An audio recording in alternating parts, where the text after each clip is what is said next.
les gens n'aiment pas se faire vendre, mais adorent acheter.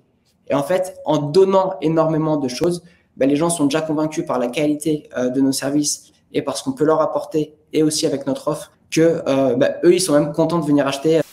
De façon simple, un lead magnet, c'est offrir quelque chose, offrir une ressource avec beaucoup de valeur dedans en échange de data. Donc nous, ça nous permet de récupérer de la data qualifiée sur des prospects intéressés par rapport à ce qu'on propose. Et lui, ça lui permet d'avoir un document, un e-book, une ressource. Hello à tous, bienvenue dans ce 3e épisode de la saison 2 de Outbound House. Je suis Florian, growth marketer B2B et spécialisé en outbound. Si ce n'est pas encore fait, tu peux t'abonner à la newsletter juste ici et recevoir chaque épisode à sa sortie. Pour cet épisode, j'ai invité Alexandre Chiabet qui a fondé l'agence Emeli, une agence qui accompagne les entreprises dans leur acquisition grâce à une stratégie multicanale. Et Alexandre, il va venir nous présenter une séquence qu'il a réalisée pour sa propre agence où tout part d'un lead magnet qu'il a fait sur LinkedIn. Mais avant ça, j'aimerais remercier le partenaire de cette édition, ICPs. ICPs, t'en as sûrement déjà entendu parler, c'est l'un des email finders les plus performants qui existent aujourd'hui, avec un taux de découverte qui est très élevé et surtout le tout à un tarif qui est très abordable. Donc tu as des outils aujourd'hui comme Clem ou Lemlist qui intègrent directement ICPs en première position de leur enrichissement en cascade. Mais le mieux, c'est que je te montre directement tout ça avec une petite démo. Donc évidemment, on a l'email finder où le principe est assez simple, on rentre un prénom, un nom de famille et une entreprise et on va venir obtenir derrière un email. Donc là, j'ai déjà fait cette recherche, là voilà qui apparaît à nouveau. On voit que le mail il est vérifié et que je peux donc l'adresser en toute confiance. Donc ensuite, on a l'outil de vérification d'email. Alors tout ce qui sort de la recherche d'email d'ICPs est déjà vérifié, mais là c'est plutôt utile pour des emails qui proviendraient d'une source, par exemple du newsletter. Donc là, je vais rentrer mon propre mail et on va voir si il me le considère comme correct. Donc c'est mon bon mail, on voit bien qu'il est bien vérifié. Maintenant, je vais mettre volontairement une erreur pour voir s'il trouve bien que l'email est faux. Et il me dit que cet email est inconnu, ce qui est bien le cas. On a également la recherche par domaine. Alors ça va être particulièrement utile quand on adresse des petits commerces ou des indépendants qui ont un site web mais qui n'ont pas forcément une adresse mail qui est nominative, plutôt une adresse mail type contact@entreprise.com. Et là en fait on va rentrer un nom de domaine. Donc je veux par exemple rentrer rocketschool.com et on va voir s'il me trouve des emails non nominatifs à partir de ce domaine. Donc on voit qu'il m'a trouvé 23 emails. Il en a testé plusieurs et on voit que celui qui est OK et vérifié, c'est le contact@rocketschool.com. Donc là, je viens de vous montrer toutes les fonctionnalités via des recherches individuelles. Évidemment, vous pouvez faire aussi des recherches en batch. Donc là, pour vous montrer, j'ai pris un fichier tout simplement que je suis venu scraper depuis LinkedIn et on va venir enrichir ce fichier pour aller trouver des emails. Donc je vais venir chercher mon fichier juste ici. Et puis là, on va me demander tout simplement de mapper les champs, donc nom, prénom et entreprise, site web. Donc là, le nom, le prénom, ils sont déjà OK et le site web, je vais venir le chercher ici. La recherche se lance et puis on va voir combien de temps ça me prend. Donc actuellement, il est 18h27. On va voir combien de temps ça prend. Ok, donc là il est 18h30, donc ça m'a pris exactement 3 minutes. Pour ceux qui utilisent d'autres outils, vous savez que 3 minutes c'est très rapide. Et on voit qu'il m'a trouvé 73% d'emails, ce qui est vraiment pas mal du tout. Donc évidemment là je peux voir les différents emails et puis je peux également télécharger le fichier. Voilà, et pour terminer, je vous montre un peu les tarifs, donc vous verrez que c'est vraiment très attractif. Et en plus de ça, vous avez droit à 2 mois totalement gratuits avec le code OutboundHouse, donc tout attaché en majuscule. Et c'est valable pour tous les nouveaux utilisateurs sur les plans basique, premium et advanced. Merci encore à ICPs d'être le partenaire de cette édition. Et maintenant, place à la séquence d'Alexandre.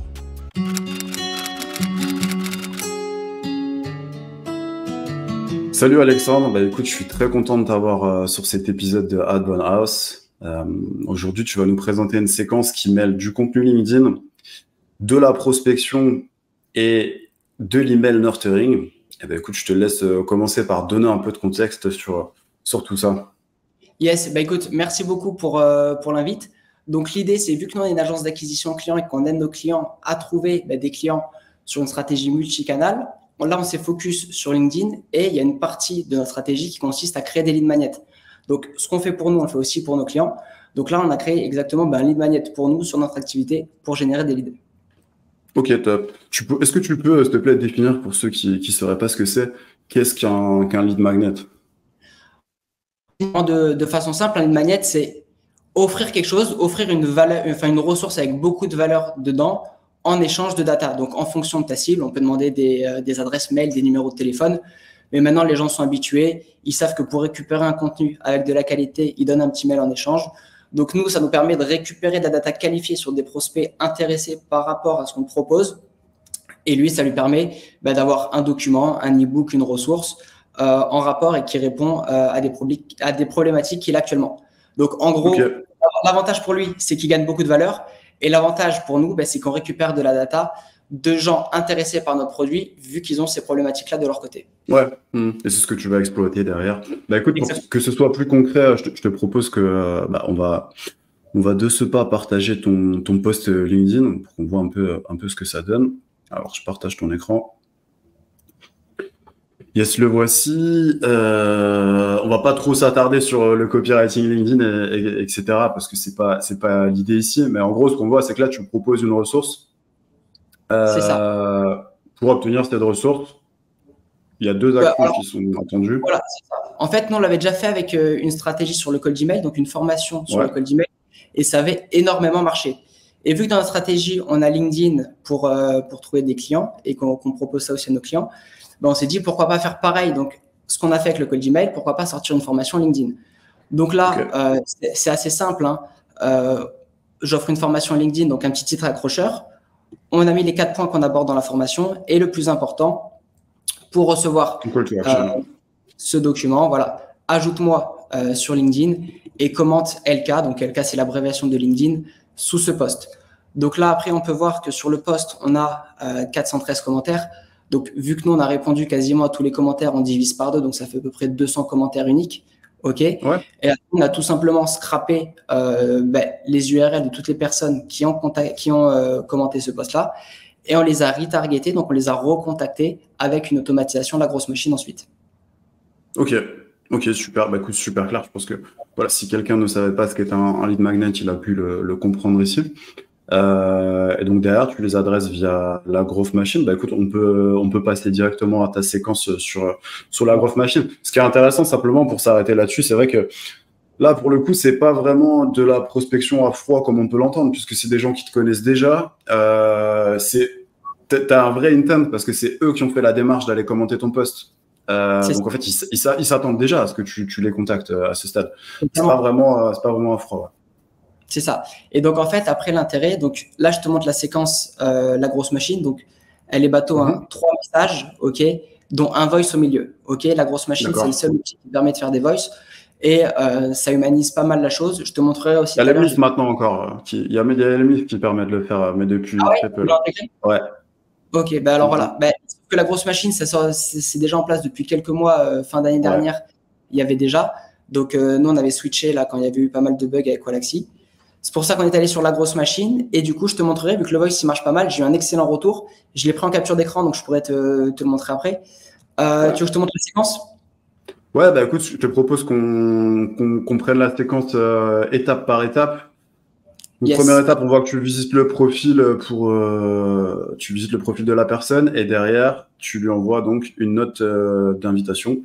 C'est ça, pour vraiment rentrer en détail, on visite, on l'ajoute en relation. OK. Après, une fois qu'elle est acceptée, j'attends un jour et un jour plus tard, du coup, le lendemain, j'envoie le premier message. OK.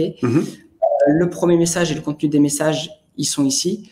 En gros, alors, excuse-moi, je te coupe. Juste sur ta note d'invitation, du coup, tu mets rien ? Je mets rien parce qu'en fait, ce qu'il faut savoir, c'est quand on met des notes d'invitation, en fait, si le prospect, on l'a déjà en relation, ce qui est le cas de plusieurs personnes, vu que j'avais dit ajoute-moi sur LinkedIn. C'est ce que j'allais dire, ouais. C'est ça. En fait, ils n'allaient pas recevoir la note, ceux que j'ai déjà en relation. Donc, ça ne servait à rien de mettre une note et je préfère envoyer directement un message pour ne pas perdre la moitié des personnes, vu que quasiment tout le monde m'avait ajouté en amont pour recevoir le lead magnet. Okay. Voilà. Donc, en gros, on se souvient sur LinkedIn, j'avais dit commente LinkedIn, enfin commente LK et je t'envoie la newsletter. Enfin, je t'envoie je t'envoie la formation en message. Ok, donc là je lui fais salut. Comme promis, voici la formation. Donc là je lui mets le lien de la formation. Tu prospectes un peu de ton côté sur LinkedIn. En gros, ce que j'ai fait dans ce message-là, déjà j'ai tout écrit en minuscules pour vraiment humaniser au maximum la chose. Encore plus pour humaniser, j'ai fait une petite faute de frappe. Donc attention à ne pas différencier, à bien différencier faute de frappe et faute d'orthographe. Faute d'orthographe, ça peut porter préjudice. Faute de frappe, c'est naturel, tout le monde en fait. Donc tu veux donner le sentiment que tu l'as écrit un peu manuellement à l'arrache. C'est ça. En fait, pour vraiment que chaque personne pense que je leur ai fait le message one à la mano, chacun leur tour. Donc voilà. C'est qu'ils te connaissent mal encore. C'est qu'ils me connaissent mal. Salut Gaëtan. Comme promis, voici la formation LinkedIn. Je lui mets le lien de la formation. Est-ce que tu prospectes de ton côté? Donc là, en gros, je lui donne le lien de la formation pour qu'après, il aille sur notre site, la télécharger et que je récupère sa data là, donc son adresse mail à ce moment-là. Mais l'intérêt aussi que j'ai de faire ça, c'est vraiment de commencer un peu à ouvrir la discussion avec lui. Ok, c'est pour ça que j'ai mis un call to action. Est-ce que tu prospectes un peu de ton côté pour vraiment commencer à parler, pour voir s'il a des problématiques de prospection, parce que s'il a téléchargé la formation, ou en tout cas s'il veut la télécharger, c'est qu'il a peut-être une problématique. Donc l'intérêt, c'est que ça me permet d'ouvrir la discussion avec lui en automatique. Après, je reprends le relais à la mano dessus, vu que forcément la vente, c'est de l'humain. Mais là, ça m'a permis d'automatiser l'ouverture à la discussion avec 200 personnes assez facilement. Voilà. Ouais, et tu l'as déjà dit, mais je veux réinsister là-dessus parce que moi, je l'ai vu, la landing page. Ce qui est important de préciser, c'est que donc là, la ressource que tu pousses, tu donnes le lien ici, mais derrière, tu as encore un formulaire, ce qui fait que tu vas récupérer tes adresses mail et que tu vas les adresser sur une autre séquence qui est davantage orientée nurturing, qu'on passera rapidement dessus juste après. Et puis, effectivement, également, tu ouvres la discussion. Ok, très clair. Donc ensuite, on voit que tu as un vocal. J'ai un vocal. Tu peux nous le faire peut-être en direct parce que je pense pas qu'on va l'entendre. Le faire écouter, c'est pas possible. Mais en fait, l'intérêt du vocal, il est un peu long. C'est de faire, moi, quand je conseille de faire des vocaux, c'est moins de 30 secondes. Et si je peux te refaire rapidos le vocal, je commence le vocal par yes, du coup, je te demande ça. Parce que nous, en plus de la formation LinkedIn, on a fait aussi une formation Cold Gmail et plein d'autres ressources qu'on met à disposition gratuitement. Et on a également une chaîne YouTube où on met des vidéos et on explique un peu nos process. Donc, si ça t'intéresse, n'hésite pas à me dire et je t'envoie les liens de ce qui t'intéresse. OK. En gros, comme ça, au début, quand je commence, yes, du coup, je te demande ça. Ça fait vraiment dans la continuité de l'échange. OK. Comme si, encore une fois, c'est moi qui le relançais en vocal. Comme si tu faisais un peu un vocal à quelqu'un que tu relançais sur WhatsApp, tu vois. Et yes, pour rendre le truc naturel, ouais. C'est ça. Du coup, je te demande ça. Et à la fin, je rajoute un call to action. Toujours, si tu veux que je t'envoie les liens, n'hésite pas à me dire et je te les enverrai. OK. Donc là, ils me répondent, vas-y, envoie les liens, s'il te plaît. Ou alors, ils me répondent pas. OK. Et donc, s'ils me répondent pas, normalement, on peut le voir ici. 2 jours plus tard et 2 jours plus tard. Donc, s'ils répondent pas 2 jours plus tard au voice, j'envoie un petit hop là. Hop là, je te mets le lien de la chaîne YouTube et également les autres ressources gratuites. Tout est good pour toi. Donc, tu as vu, encore un call to action, tout en minuscule.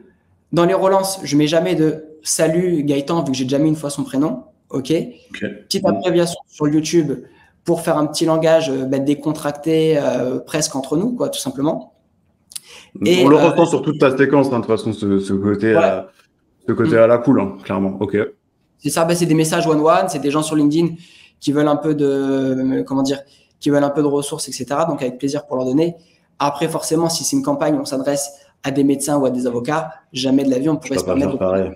Tu vas pas les tutoyer, ouais, évidemment. Ouais, mais c'est intéressant ce que tu as dit sur le fait que tu rajoutes pas à chaque fois le bonjour Gaëtan. Tu vois, ça, c'est un truc qui est, je trouve, pas super pertinent sur LinkedIn où tu es sur un format messagerie. Sur de l'email, je fais un peu plus attention à ça. Ça m'arrive de le faire, mais un peu moins. Mais ouais, sur LinkedIn, je te rejoins que c'est totalement possible de le faire. Sur de l'email, ça a énormément de sens, vu qu'en plus, parfois, ça peut t'arriver de changer les objets. Donc, du coup, quand il remonte, il n'a plus le reste de la conversation. Mais là, c'est comme un message WhatsApp. Est-ce qu'à chaque fois, tes potes, ils te disent « Salut Paul » quand ils t'envoient un message? Non. Donc là, vraiment, c'est pas la continuité.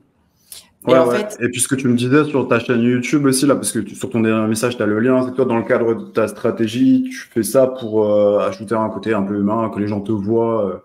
C'est ça. Totalement. Et donc, en fait, l'idée ici, vous l'avez vu, il n'y a aucun message de vente. Pourtant, on pourra le voir après Ça nous a quand même booké un petit nombre de rendez-vous en peu de temps. L'idée, en fait, c'est d'apporter de la valeur et d'humaniser la chose. Donc, d'humaniser, c'est-à-dire que tous ceux qui ont téléchargé la formation LinkedIn, avant, c'était que du contenu écrit. Maintenant, dedans, on a rajouté du contenu vidéo. Pareil, on a un peu du contenu vidéo parce que c'est vrai qu'écrire, les gens ne te connaissent pas trop. Et nous, on a eu souvent, enfin, moi de mon côté, j'ai eu souvent des gens qui me disent « Ah ouais, sur LinkedIn, tu as l'air très sérieux, etc. » Alors que bon, tu es un peu plus fun quand on parle. Voilà. Et je me suis dit, en fait, moi, c'est ma personnalité, je suis comme ça. Et donc, comment le montrer?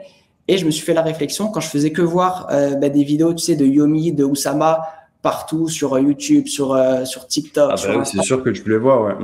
C'est ça. Et eux, quand tu les croises, tu as l'impression que tu les connais parce qu'en fait, c'est que du contenu vidéo et très peu de contenu écrit. Donc, en fait, moi, l'idée, c'était rajouter beaucoup plus d'humains pour que les gens voient vraiment qui on est, plus sur la personnalité. Vu que forcément, ça aide et ça change un peu l'image. Ça rapproche les gens, tu vois. Je coupe la vidéo 10 secondes pour vous dire que chaque épisode de Hadbon House, ça me demande en moyenne 12 heures de travail, donc entre la recherche de l'invité, l'enregistrement de l'épisode, le montage et l'écriture. Et un moyen très simple que vous pouvez mettre en place pour soutenir ce travail, c'est de vous abonner à la chaîne YouTube, de liker et de commenter la vidéo. Merci d'avance et je vous laisse retourner à la séquence. Mais je voulais que tu puisses nous montrer un petit peu aussi, parce que là, toute ta stratégie, en fait, là, ce qu'on voit sur ta séquence, bon, elle est très simple, je pense que tout le monde a compris. Mais ce qui ressort, c'est que tu n'as pas de CTA sur de la vente. Tu as des CTA qui sont plutôt orientés setting pour déclencher la conversation. Donc, peut-être que suite à ces conversations, sur un horizon de 2 jours, 1 semaine, 3 semaines, il va y avoir des ventes. Et j'imagine que ça a été le cas. Mais l'axe que tu pousses quand même, c'est de récupérer des coordonnées pour les pousser dans une séquence de nurturing. Et c'est ça qui est intéressant ici.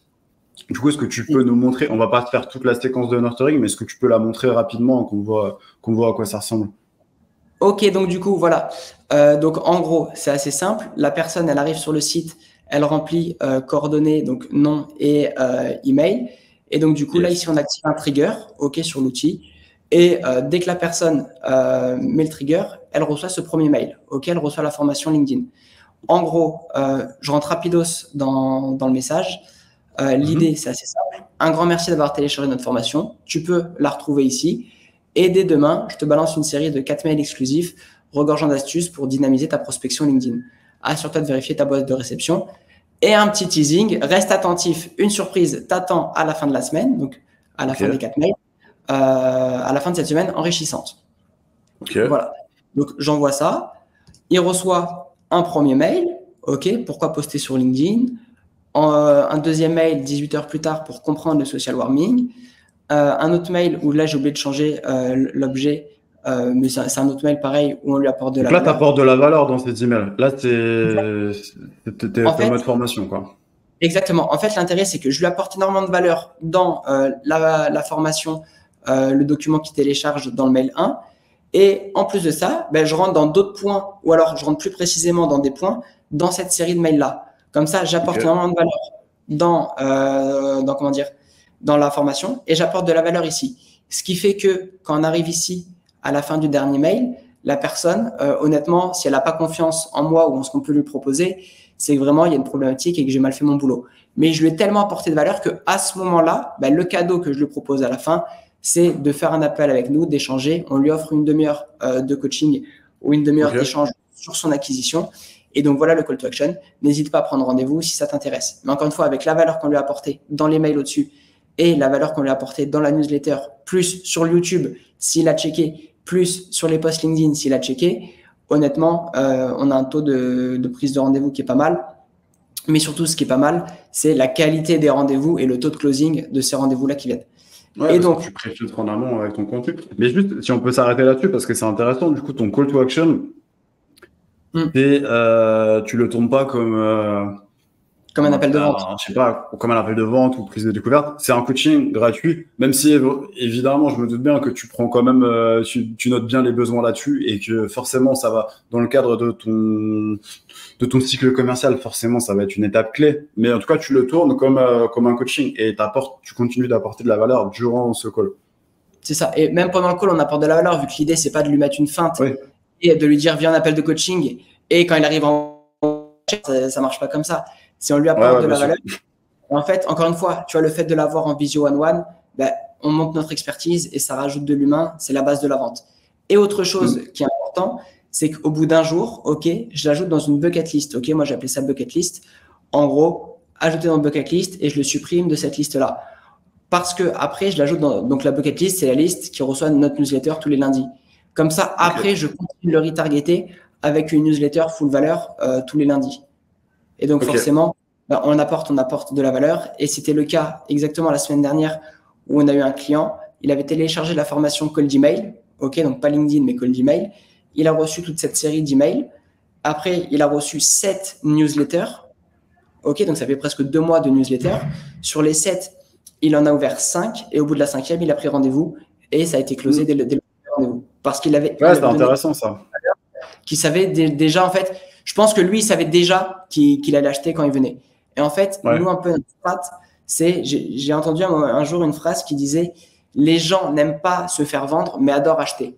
Et en fait, en donnant énormément de choses, ben, les gens sont déjà convaincus par la qualité de nos services et par ce qu'on peut leur apporter, et aussi avec notre offre de garantie de rendez-vous, que ben, eux, ils sont même contents de venir acheter la prestation de notre côté. Non, mais je comprends bien. C'est intéressant, ça illustre bien le fait que là, toute ta démarche, c'est peut-être sur un horizon de moyen terme. Parce que tu as du contenu derrière, parce que ça continue. Donc ça, c'est super intéressant.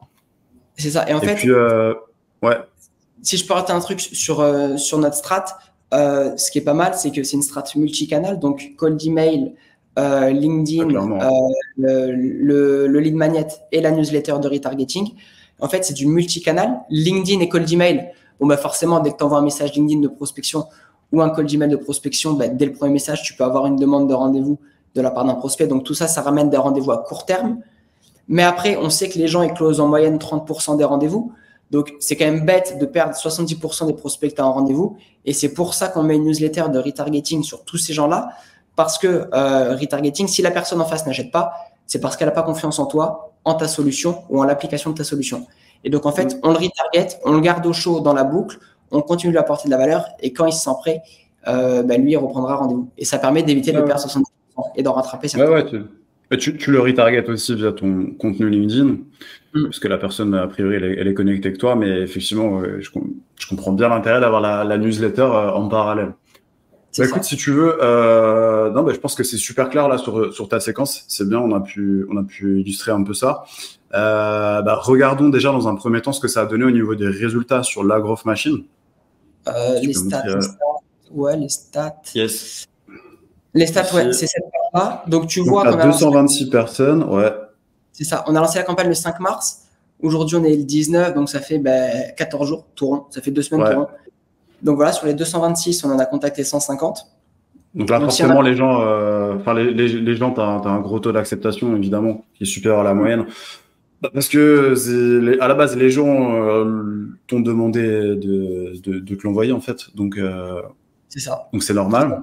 Et puis derrière, 60% de réponses, ce qui est assez conséquent aussi, mais même logique, c'est des gens qui t'ont demandé. Donc j'imagine que tu as aussi beaucoup de messages dans les réponses. Peut-être des gens juste qui te disent merci, c'est cool. Puis, si tu veux, avant qu'on fasse ça, je t'ai pris 2 captures d'écran qui peuvent être sympas, si tu veux. Allez, on regarde ça. On a celui-là. Ah oui, celui-là, pourquoi j'ai voulu te le mettre parce que là, pas mal l'audio, ça fait très personnalisé, même si certainement un flow générique.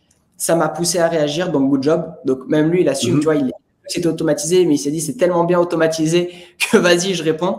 Sinon, c'est une bonne guerre. Voilà. Et pareil, après, il demande le lien YouTube. Tu vois, on rajoute de l'humain. Donc lui, peut-être que même, ça se trouve, il n'a pas téléchargé la formation juste au-dessus, on ne sait pas. Mais au moins, il aura vu notre contenu vidéo YouTube, ça rajoute de l'humain, on aura échangé, il a bien aimé la chose.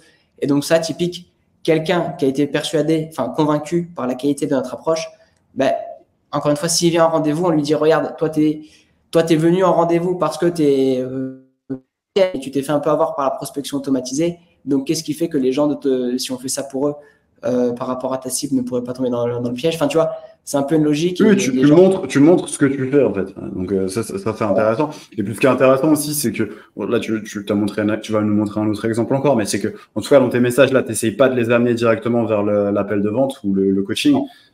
tu pousses vraiment ton contenu qui, lui, va répondre à ça. C'est ça. Mais ok, donc là, tu as un deuxième message. Ouais, je voulais te répondre car je l'ai toujours pas fait. Bon, c'est-à-dire elle avait dû recevoir une relance. J'ai bien reçu tes mails de prospection. Bon, ça veut dire déjà qu'on délivre bien. Bonne nouvelle. Mais si d'ailleurs, sans mentir, je m'en inspire beaucoup. Même moi, dans mes propres campagnes, grâce à tes contenus notamment, j'ai complètement revu ma manière de rédiger mes cold email, contenu plutôt objet. Disons que j'apprends à l'essentiel. Donc voilà, j'avais bien aimé ça, vu que c'est typiquement quelqu'un qui pourra revenir peut-être à un moment pour une prestation. Et en fait, on donne et ça fait pas vendeur. Et les gens, au final, ils gardent une bonne image de nous, où on apporte de la valeur. Et l'intérêt, c'est que dès qu'ils vont vouloir scaler, aller plus vite et qu'ils auront les moyens, ils vont faire appel à nous. Et encore une fois, l'appel de vente, ça va se faire beaucoup, beaucoup plus facilement. Ouais, et puis là, on voit que tu as réussi sur cet exemple-là en particulier, on voit que tu as bien réussi à ouvrir la conversation. Parce que tu as une réponse assez conséquente quoi, pour du LinkedIn. Donc, ouais, bah, écoute. Et en plus, elle m'a dit je check tout ça et je reviens vers toi. Donc voilà. Yes. Non, en vrai, sur 89 réponses, ça nous avait généré. Si tu veux, je t'ai préparé le Calendly.